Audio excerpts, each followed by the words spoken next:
Atheists just want to sin and get away with it. Atheists are just people who have a problem with authority. Atheists are just angry with God.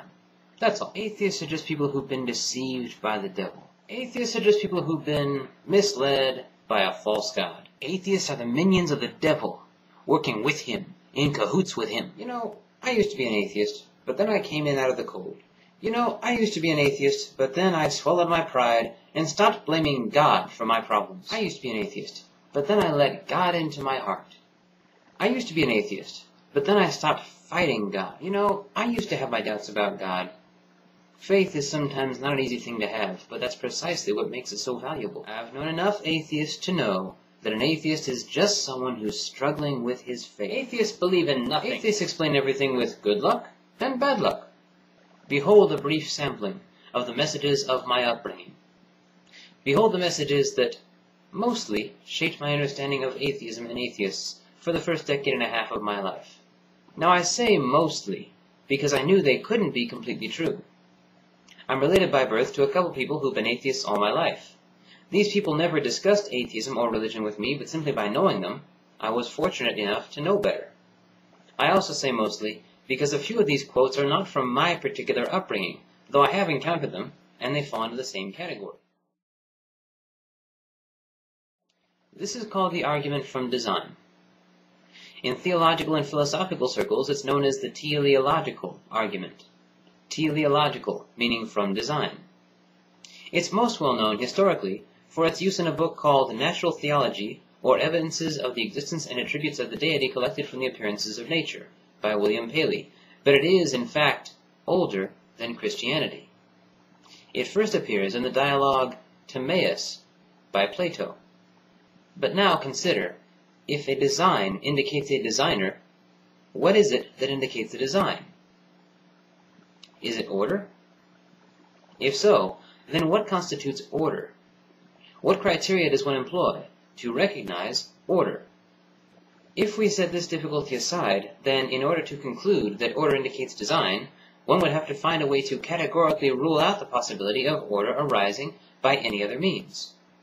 Such would require categorical knowledge, the like of which all humanity combined cannot be capable of, unless perhaps we could compare different universes and just happen to already know that some are deliberately designed and some are not, and which are which. This would be necessary in order to establish a set of criteria for identifying universal design. But in order to reach this point, we would have to already have such a set of criteria. But even this aside, there are other problems with this line of reasoning. What if order does indicate a design, and by dint, a designer? Would the designer have to personify order as well? If so, and if order indicates a design, and a design indicates a designer, then that makes the designer a design, which indicates that he, she, or it must likewise have a designer, who, personifying order, would likewise need a designer, and so on in an infinite regress. If, on the other hand, a designer does not need to personify order, then order can arise from disorder, which would mean that that which is a design can arise from that which is not a design, which negates the need for a deliberate will. But wait. Let's borrow the words of Colonel Ingersoll, and put this in a nutshell. Do you know that the watch argument was Paley's greatest effort? A man finds a watch, and it is so wonderful that he concludes it must have been designed. He then finds the man who designed the watch, and he is so much more wonderful that the man concludes that he must also have been designed. He then finds God, who designed the man, and he is so much more wonderful that the man concludes that he could not have been designed.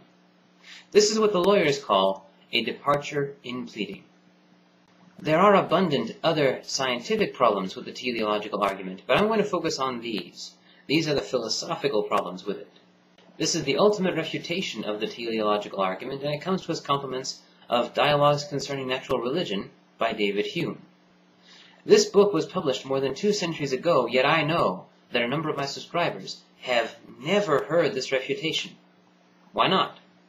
Clergy, apologists, and theologians are people who profit from organized religion, from keeping people religious. Often they profit a great deal, such that they have a vested interest in applying some of their financial resources to the end of preventing their flock from hearing arguments against their spiel.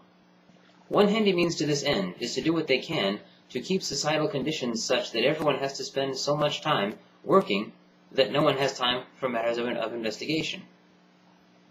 Another is the practice of raising their flock with a false, unflattering, perhaps downright absurd, fabricated image of those who belong to other flocks and those who belong to none. One who has grown up, Jewish, Christian, Muslim, or Mormon, has very likely not heard this counter-argument, because those who profit from your religiosity have had a vested interest in doing what they can to prevent you from hearing it. In other words, you've lived with your well poisoned. Here we have the name of this fallacy. It's very similar to ad hominem, except proactive instead of reactive. If one has a public debate before an audience between person A and person B, B makes a point, and A finds himself or herself unable to refute it, and instead falls back on hurling insults and vitriol at B, then we have a reactive fallacy, which is called ad hominem. I don't know about that idea, it sounds a little French. I can't find any logical problems with it, but it sounds French. If, on the other hand, whichever side goes first begins his or her case simply by speaking ill of the other in an effort to bias the audience against him or her before they have heard any arguments, then we have a proactive fallacy, which is called poisoning the well.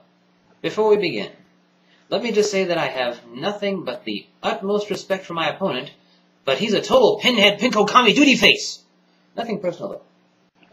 Battered wife syndrome entails a woman staying with an abusive husband, and the main reason she stays is that he has her convinced that if she leaves, she will be alone.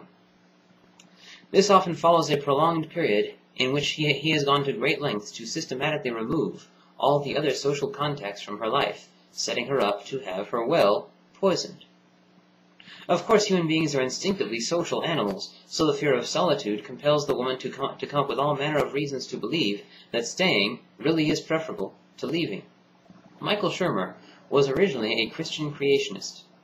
One day he regarded the images he was raised on of evolutionary and atheist arguments and became curious. If these are so obviously absurd, if the absurdity of them is so abundantly apparent, so easily demonstrated, why do these authority figures of mine have to keep harping that point? Something doesn't add up here. So he made it a point to investigate evolution and atheism to see what the deal was, and now subscribes to both. That is, having been reared on Christianity and creationism, having been schooled in both, studying both, and learning both, forward and backward, he was deconverted by simple investigation. As a child, adolescent, and teenager, I had no idea how acne formed. Across a period of years, I spent probably a total of hundreds of dollars on zit pads and zit creams that never really did any noticeable good. In fact, fighting acne is a fairly simple matter once you know what you're doing. First, you have to understand the process that forms it. Second, you have to figure out how to disrupt that process. Now, this won't help get rid of any acne that you already happen to have, but it will prevent new acne from forming, and the acne that you already have will eventually fade. If I had known this, I would have saved a lot of money. Instead, all I understood about acne came from the companies selling those zit pads and zit creams. My well was poisoned. Consider for a moment Jonestown, in Guyana, the site of the largest mass suicide in history. This was the final bastion of the People's Temple, guided under the gentle tutelage of Jim Jones. When Jones realized he was going to be exposed in the press here, he and his flock pulled up the last of their roots in this country and immediately evacuated to Jonestown. There, in the middle of their rustic little village in the middle of the Guyanese jungle, all the members of the temple became beholden entirely to Jones for all their news and information about the outside world.